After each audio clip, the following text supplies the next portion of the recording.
मैं जयशंकर पांडे एक बार फिर से आप सभी व्यूअर्स का हार्दिक स्वागत करता हूं मास्टरी हिंदी मीडियम क्लासेस पर।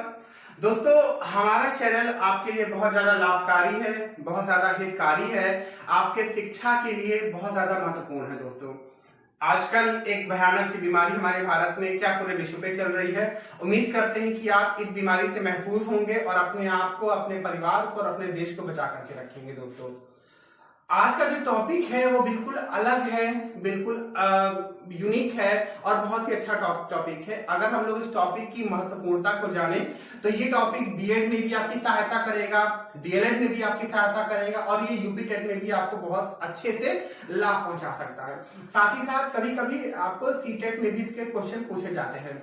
दोस्तों, जो मेरा वेलकम बैक का वीडियो था, इस वीडियो में मुझे कुछ कमेंट आए थे। उस कमेंट में मुझसे कहा गया था कि सर आप डीएलएड की क्लास को चलाएं बेहतर रहेगा या आप सर यूपी टेट की क्लास को चलाएं बेहतर रहेगा। तो हमने आपके सामने प्रस्तुत किया है ऐसा टॉपिक जो कि दोनों क्लास का कंबाइंड मिश्रण है। दोस्तों, आज का जो टॉपिक है वो बेहतर है, दोनों क्लास को अटैच करेगा। इसके अलावा मैं आपसे ये कहना चाहता हूं कि आप इस वीडियो को अंत तक देखें, लाइक करें, शेयर करें और अपने दोस्तों से भी कहें कि इसे सब्सक्राइब करें। आप इसे ज्यादा से ज्यादा सब्सक्राइब करेंगे तो ये ज्ञानवर्धक चैनल लोगों तक जाएगा और सबकी ज्ञान की जिज्ञासाओं को शांत करेगा। मित्रों, आज का जो टॉपिक है उसके बारे में बात करते हैं। आज का टॉपिक है स्मृति। इसको इंग्लिश में मेमोरी कहते हैं। जब बात आती है किसी चीज को याद रखने की या भूली बात को याद करने की तो हम लोग आमतौर पे मेमोरी शब्द का बहुत ही ज्यादा प्रयोग करते हैं। ये जो प्रयोग हम लोग करते हैं ये हम लोग अपनी साधारण बोलचाल की भाषा में करते हैं, लेकिन जब हम लोग इस बात को शिक्षा शास्त्र में उठा करके देखते हैं या शिक्षा मनोविज्ञान में उठा करके देखते हैं तो इसका बहुत ही व्यापक परिभाषा या बहुत ही व्यापक मतलब होता है। मित्रों, कैसे कि स्मृति को डिफाइन करने के लिए बहुत सारे लोगों ने बहुत सारी परिभाषाएं दी हैं, बहुत सारे तर्क दिए हैं, बहुत सारे क्लेरिफिकेशन दी हैं। दोस्तों, और हमारे चैनल की ये विशेषता है कि सारी बातों का निचोड़ आपके सामने बहुत ही सरल, बहुत ही आसान शब्दों में प्रस्तुत की जाए। स्मृति क्या है, पहले इसके बारे में बात करते हैं। हम छोटा सा उदाहरण देंगे कंप्यूटर का। कंप्यूटर में सीपीयू होता है, सीपीयू में मेमोरी होती है जिसे आमतौर पे हम सब लोग जानते हैं। अगर कंप्यूटर पे हम लोग किसी चीज को सेव करते हैं या पुरानी चीज को अगर हम लोग देखना चाहते हैं तो हम लोग कंप्यूटर के मेमोरी ऑप्शन पे जाते हैं। वहां पर जा करके हम पुरानी चीजों को जो हम लोग पहले सेव किए हैं वो हम लोग देख सकते हैं या नई चीजों को उसी जगह हम लोग सुरक्षित कर सकते हैं ताकि हम लोग अपने आने वाले कल में उसको दोबारा देख सके। कुछ यही हाल हमारे बुद्धि का भी होता है। हमारी जो बुद्धि है ये एक तरीके से प्राकृतिक मेमोरी है सीपीयू की तरह, जैसे कि हमारी आंखें हैं जिसको हम लोग प्राकृतिक कैमरा कह सकते हैं। जब हम लोग किसी पुरानी चीज को याद करने की कोशिश करते हैं या पुरानी चीज को याद रखने की कोशिश करते हैं उसे ही हम लोग स्मृति कहते हैं। ये परिभाषा वुडवर्थ के अनुसार है। मित्रों, स्मृति बहुत ही व्यापक शब्दों को परिभाषित करता है। जहां पर हम लोग मेमोरी की बात करते हैं वहां पर हम लोगों को बहुत सारी चीजें सामने निकल करके आती हैं। अब इसके साथ ही मैं आपको एक और एग्जांपल दूंगा। हमारे समाज में या हमारे आसपास ऐसी बहुत सारी चीजें रहती हैं जिसको हम लोग कभी देखे नहीं रहते हैं।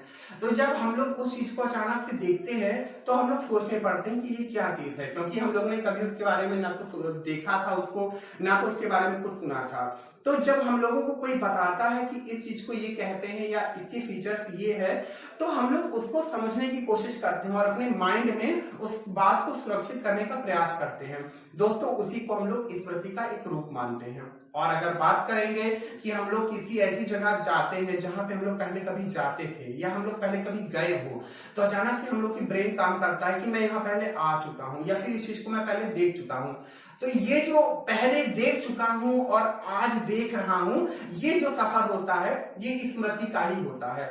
हमारी बुद्धि पर किसी वस्तु या किसी स्थान की जो छाप पड़ी रहती है और वो जो छाप सामने निकल करके आती है वही दोस्तों स्मृति कहलाती है। मुझे आशा है कितना आप लोगों को क्लियर हो गया होगा।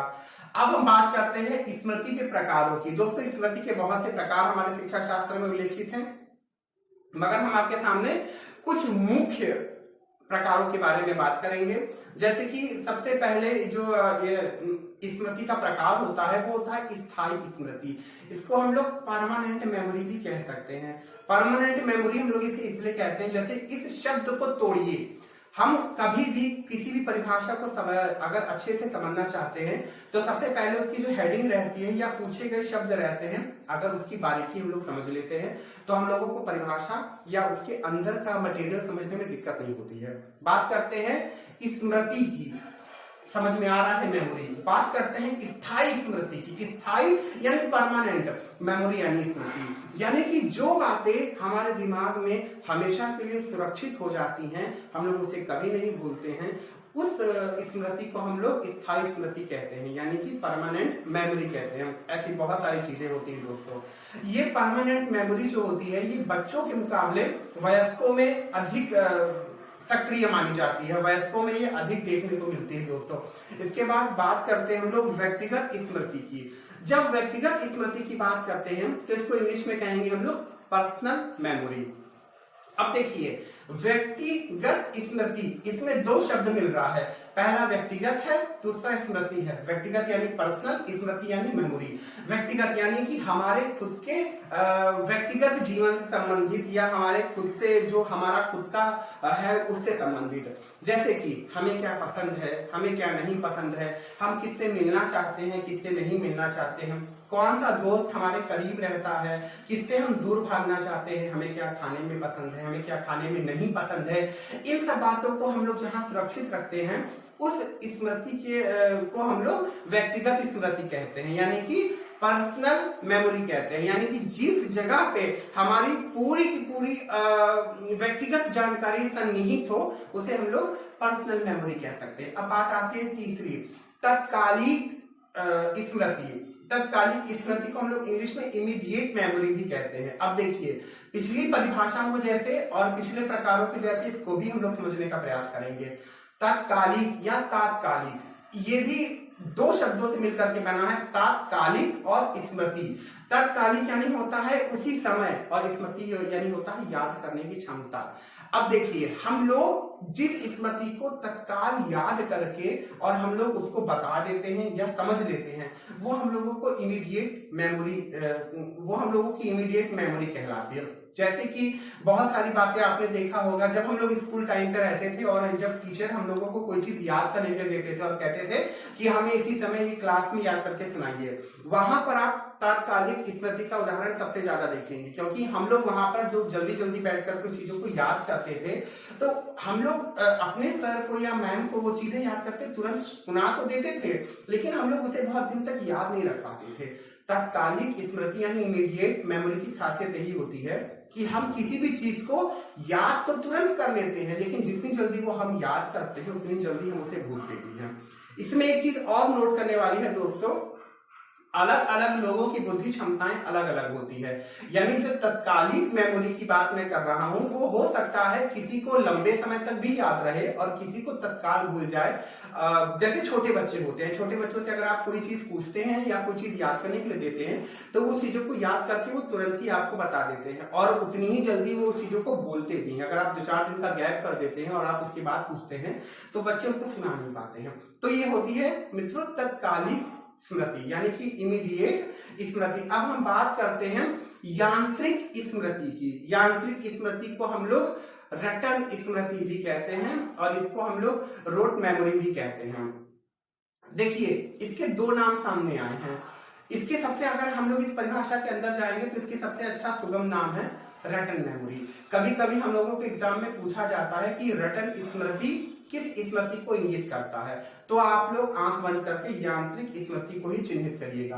अब हम इसकी परिभाषा या इसके अंदर की बातें आपसे शेयर करते हैं। रटन स्मृति, इस बात को भी बहुत आसानी से समझा जा सकता है जब हम लोग इस बात को धीरे धीरे पढ़े। रटन स्मृति दो शब्दों का मित्रों योग है। ये स्मृति मुख्यतया छोटे बच्चों के साथ होती है। इस स्मृति में हम लोग किसी भी चीज को बिना सोचे, बिना समझे, बिना प्रश्न किए केवल रटते रहते हैं, वो चाहे अच्छी हो या बुरी, वो हमारे काम की हो या काम की नहीं हो। जैसे कि छोटे बच्चे होते हैं, उनको अगर आप कुछ भी याद करने के लिए देते हैं तो वो लोग तुरंत ही उसको बैठ करके याद करते हैं, याद करते हैं, याद करते हैं, याद करते हैं और उसके ऊपर कोई तर्क नहीं करते हैं कि ये याद क्यों करना है या मुझे याद नहीं करना है या ये क्या है। ये रटन स्मृति जो होती है यानी रोट मेमोरी जो होती है, इसको हम लोग बच्चों पे ही ज्यादा देख सकते हैं क्योंकि ये उनके लिए ही ज्यादा बेहतर होती है। तो ये रही आपके सामने रटन मेमोरी। अब हम बात करते हैं आदत मेमोरी, आदत स्मृति यानी हैबिट मेमोरी। दोस्तों हमारे अंदर कई सारी आदतें होती हैं जिसको हम लोग सुधार नहीं पाते हैं। कई सारी हम लोग के अंदर ऐसी भी आदतें होती हैं जिसको हम लोग सुधारने का प्रयास करते हैं, और हमारे अंदर कई सारी ऐसी भी आदत होती है जिसको हम लोग बार बार काम करके बनाने का प्रयास करते हैं। ये स्मृति ऐसे ही आदत को इंगित करती है। जब हम लोग किसी भी कार्य को बार बार करके उसे अपने आदत में लाने का प्रयास करते हैं तो ऐसी स्मृति को हम लोग आदत स्मृति यानी कि हैबिट मेमोरी कहने का प्रयास करते हैं यानी कहते हैं। अब हम बात करते हैं तार्किक स्मृति की यानी कि लॉजिकल मेमोरी। जब हम लोग किसी भी चीज को याद करते हैं या करने से पहले उसका तर्क देते हैं। एग्जाम्पल के स्वरूप पे अगर आपको हम कहें, किसी का अगर एड्रेस हम लोग आज के समय में पूछते हैं या आप कोई फॉर्म फिल करते हैं तो फॉर्म फिल करते समय आपका एक कॉलम आता है लैंडमार्क। आपने देखा होगा, कोशिश की होगी, ऐसे बहुत सारे फॉर्म आते हैं, या आप खुद भी किसी से अगर एड्रेस पूछते हैं या कोई आपको एड्रेस बताता होगा तो आप अगर वो जगह नहीं जानते हैं, आप उस जगह से बिल्कुल वाकिफ नहीं है, तो आप ये जरूर बात करते होंगे कि भाई कोई लैंडमार्क वहां का बताओ। वो लैंडमार्क जो होता है उसके सहारे हम उसका पता ढूंढने में या खोजने में हमें आसानी होती है। और इसी तरीके से ये तार्किक स्मृति भी होती है। जब हम लोग तर्कों के द्वारा या तर्कों के आधार पर किसी चीज को याद करने का प्रयास करते हैं तो वो होती है हमारी तार्किक स्मृति यानी कि लॉजिकल मेमोरी। मित्रों आशा करते हैं कि ये वीडियो आपको बहुत पसंद आया होगा और इस वीडियो में बताई गई सारी बातें आपके काम की होगी। आप अपना मोबाइल जल्दी से उठाइए, इस वीडियो को अंत तक देखिए। इस वीडियो को अंत तक देखने के बाद आप बताएं कमेंट करके कि आपको ये वीडियो कैसा लगा।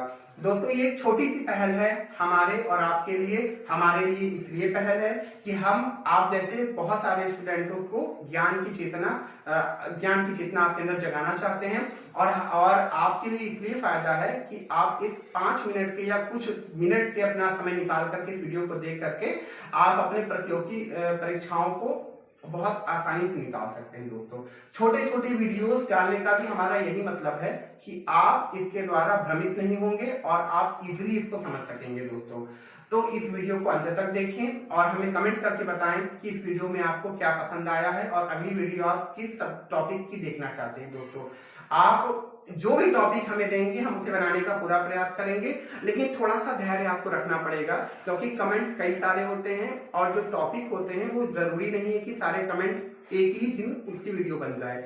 इसीलिए आप अपने वीडियो की बारी का थोड़ा धैर्यपूर्वक इंतजार करिएगा। सबकी वीडियो सबके टॉपिक सबके लिए बेहतर रहेंगे, बनेंगे, और थोड़ा सा धैर्य की जरूरत है। आप हमारा सहयोग करें, हम आपका सहयोग करें। धन्यवाद।